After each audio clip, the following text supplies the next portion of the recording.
Namaskar, welcome at English Study. I am Rekha Gupta. This is third video on literary terms and devices. Please video को like और share करें and do not forget to subscribe the channel. Let's see the first term of today's video, biography. Full account of a particular person's life by somebody else, involving the attempt to set forth character, temperament and milieu, as well as the subject's activities and experience.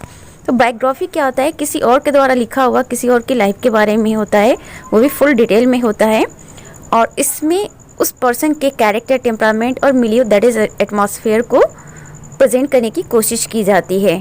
साथ ही उसकी activities और experience को भी present किया जाता है बहुत ही detail रूप में। Now the second term is here blank verse, consist of lines of iambic pentameter, 5 stressed iambic verse which are unrhymed, hence the term blank. Regular rhythm but whose lines do not end with the same sound. Blank verse में क्या होता है? Rhyming नहीं होती है but metre होता है और राइमिंग ना होने की वजह से ही इसकी हर लाइन की एंडिंग में सेम साउंड नहीं होता है, बट रिदम होता है because of presence of meter. Iambic pentameter का यूज़ होता है जिसमें 5 स्ट्रेट सिलेबस होते हैं। Let's see the next term, conceit. Originally meaning a concept or image. तो कंसीट की जो ओरिजिनल मीनिंग होती है वो कॉन्सेप्ट और इमेज होता है। Conceit came to be the term for figure of which establish a striking parallel, usually ingeniously elaborate between two very dissimilar things or situations. Conceit में दो असमान चीज़ या सिचुएशन के बीच में समानता प्रेजेंट करने की कोशिश की जाती है, वो भी बहुत ही स्किल फॉर्म में। एंड जो समानता होती है वो ऑर्डिनरी नहीं होती है but it's very high. Conceit are often mentioned in connection with simile, extended metaphors and allegories, since they also use comparison और symbolic imagery. तो conceit में क्या होता है? इसका कनेक्शन होता है simile के साथ और extended metaphors और allegories का यूज होता है। इसी वजह से समानता प्रेजेंट करने की कोशिश की जाती है दो असमान चीज़ों के बीच में या दो असमान सिचुएशन के बीच में। Since they also use comparison और सिंबॉलिक इमेजरी, और साथ ही कंसीट में कंपैरिजन भी प्रेजेंट करने की कोशिश की जाती है। तो कंपैरिजन कैसे प्रेजेंट किया जाएगा? जो समानता प्रेजेंट की जा रही है दो चीज़ों के बीच में वो कंपैरिजन के साथ ही तो प्रेजेंट किया जा रहा है। दैट इज़ वाई सिमिली और मेटाफर का यहाँ यूज़ हो रहा है और सिंबॉलिक इमेजरी यूज़ हो रही है because here is use of एलिगरीज। Now the next term is drama, the form of composition design for performance in the theatre, in which actors take the roles of the characters, perform the indicated action and utter the written dialogue. Drama composition का form है जो theatre में perform किया जाता है और इसमें जो बहुत सारे एक्टर्स होते हैं उनका अपना अपना रोल होता है और वो एक एक कैरेक्टर अपना टेक करते हैं और उसके अकॉर्डिंग एक्शन जो उनको प्रोवाइड की जाती है उस एक्शन को वो इंडिकेट करते हैं। साथ ही जो भी डायलॉग उनके लिए होता है उस डायलॉग को उनको अटर करना होता है, बोलना होता है। देखिए अब टीजीटी पीजीटी में और एलटी ग्रेड जिस तरह के एग्ज़ाम्स होते हैं तो इसमें सिंपल वे में क्वेश्चंस नहीं पूछे जाते हैं कि हाँ इसमें से कौन सा ऑप्शन सही है। इसमें कई सारे स्टेटमेंट दिए जाते हैं और पूछा जाता है कि विच स्टेटमेंट इज़ राइट और रॉन्ग। तो इस वजह से आप लोग को ये सारी चीज़ों पर फोकस करना होता है जितने भी पॉइंट्स होते हैं, बिकॉज कोई भी पॉइंट्स उठाकर पूछा जा सकता है एग्जाम्स में। Next is poetic drama, the dialogue is written in verse which in English is usually blank verse and in French 12 syllables line called an Alexandrine. Almost all the heroic drama of the English Restoration period were written in heroic couplets, iambic pentameter lines rhyming in pairs. Poetic drama में जो dialogues होते हैं वो verse के form में होता है और जनरली इंग्लिश लैंग्वेज में जो भी पोएटिक ड्रामा लिखे जाते हैं वो ब्लैंक वर्स में होता है और फ्रेंच लिटरेचर में 12 सिलेबस की लाइन यूज़ की जाती है जिसे अलेक्जेंड्राइन कहा जाता है। और इंग्लिश रेस्टोरेशन पीरियड में जो भी पोएटिक ड्रामा आए हैं उसमें हीरोइक ड्रामास जितने भी रहे हैं उसमें हीरोइक कॉपलेट्स का यूज़ होता है। हीरोइक कॉपलेट में क्या होता है? आइम्बिक पेंटामीटर की लाइंस होती हैं और दोनों ही लाइंस साथ में राइम करती है पेयर्स में। अब पोएटिक ड्रामा से रिलेटेड क्वेश्चन अगर एग्जामिनर को पूछना होगा तो इसमें से 3 पॉइंट्स वो दे देगा, जैसे कि English drama, English poetic drama जो है किस वर्स में लिखी जाती है, तो ऐसा स्टेटमेंट दे देगा। और फिर फ्रेंच में कितने सिलेबल की लाइंस यूज़ की जाती है, या अलेक्जेंड्राइन क्या होता है। साथ ही जो रेस्टोरेशन पीरियड में ड्रामा लिखे गए हैं उसमें किस कपलेट का यूज़ होता है। तो इस तरह से करके 3 स्टेटमेंट दे सकता है और आपसे पूछा सकता है कि इसमें से कौन सा स्टेटमेंट राइट है, सारे स्टेटमेंट राइट हैं या इसमें से कोई एक। इस तरह से आपको चूज़ करना होगा, तो फोकस करना होगा आपको हर पॉइंट पे। नेक्स्ट टर्म है closet drama, written in dramatic form with dialogue indicating settings and stage directions. Closet drama dramatic form में लिखा जाता है, इसमें डायलॉग्स भी होते हैं और ये सेटिंग और स्टेज को भी इंडिकेट करता है। साथ ही ऑथर द्वारा ये डिसाइड की जाती है कि जो ये ड्रामा होता है it is not for performance, it is just to read. तो ऑथर रीडर से यही उम्मीद करता है कि इसे पढ़ा जाए, न कि इसे परफॉर्म किया जाए। यही होता है क्लोजेट ड्रामा। मीन्स जो नॉर्मल ड्रामा होते हैं और ये क्लोजेट ड्रामा होता है, इसमें यही फ़र्क होता है कि ये उसको परफॉर्म भी किया जा सकता है और इसको परफॉर्म नहीं कर सकते, just for reading. Dramatic monologue, a lengthy speech by a single person in a play when a character utters a monologue that expresses his or her private thoughts, it is called a soliloquy. तो dramatic monologue क्या होता है, ये बहुत ही लंबी speech होती है, एक सिंगल पर्सन के द्वारा बोला जाता है। तो जब प्ले में कोई कैरेक्टर अपनी जो इनर फीलिंग्स होती हैं, प्राइवेट थॉट्स होते हैं, उसको अगर एक्सप्रेस करता है तो उसे सॉलिलॉक्वी कहा जाता है। लेकिन यही बात अगर वर्स में हो, पोएम में हो, तो इसे ड्रामेटिक मोनोलॉग कहते हैं। In a poem the form of speech of an individual character, it compresses into a single vivid scene, a narrative sense of the speaker's history and psychological insight into his character। तो poem में क्या होता है कि सिर्फ एक ही character होता है और वही स्पीकर होता है और वो एक सिंगल जो विविड सीन होता है उसी में सीमित रहता है। साथ में जो नरेटिव सेंस होता है स्पीकर्स के हिस्ट्री का और साइकोलॉजिकल इंसाइट का उसके कैरेक्टर के अंदर, उसको भी ये सीमित करके रखता है, उसी में क्या करता है, इन्वॉल्व करता है। तो मिस ड्रामेटिक मोनोलॉग में पोएम में क्या होता है कि स्पीकर जो है अपनी हिस्ट्री बताता है, अपनी साइकोलॉजिकल जो ट्रेड्स हैं, इंसाइट से उसको ओपन करने की कोशिश करता है रीडर के सामने।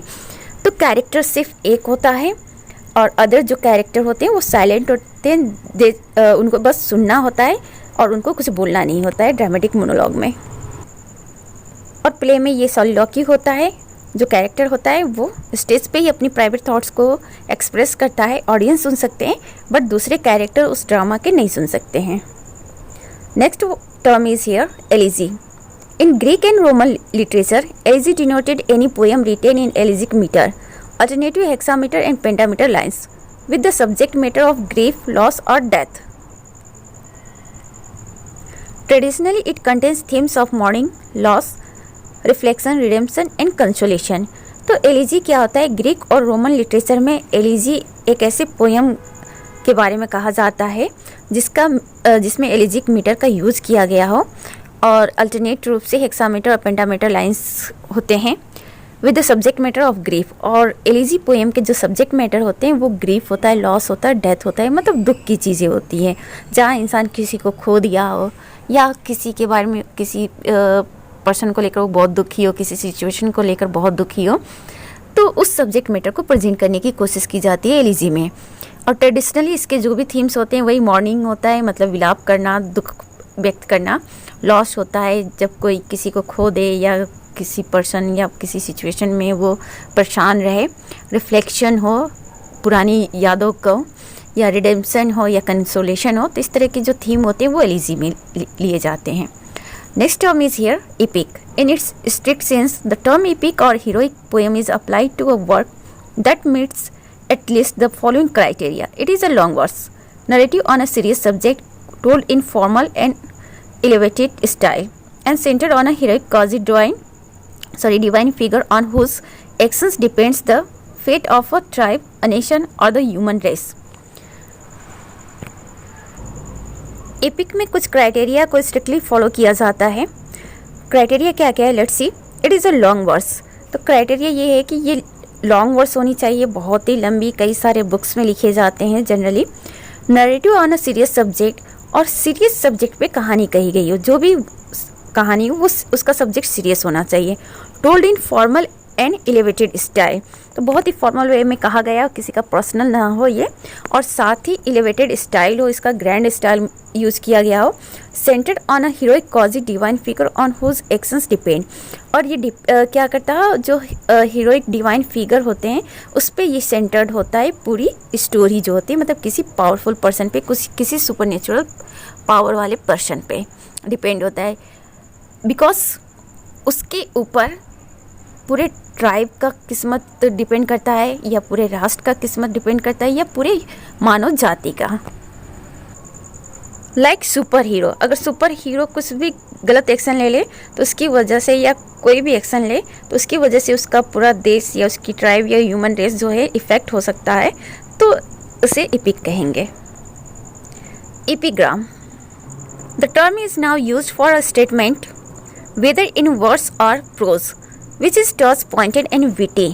एपिग्राम में क्या होता है, जो टर्म यूज़ किया जाता है, ये एपिग्राम एक तरह का स्टेटमेंट होता है, वो वर्ड्स में भी हो सकता है, प्रोज में भी हो सकता है। जो स्टेटमेंट होता है वो टर्स पॉइंटेड और विटी होता है, मीन्स जो स्टेटमेंट या वर्ड्स होते हैं ना वो दिल को चुभ जाए, या कड़वा सच्चाई कहते हैं ना, तो उस तरह की चीज़ों को, उस तरह के शब्द या स्टेटमेंट को एपिग्राम कहते हैं। The epigram may be on any subject, amatory, elegiac, meditative, complimentary, anecdotal or satire.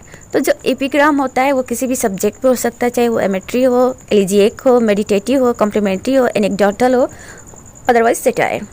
तो कोई भी सब्जेक्ट हो सकता है, वहाँ पे ये एपिग्राम का यूज़ कर सकते हैं।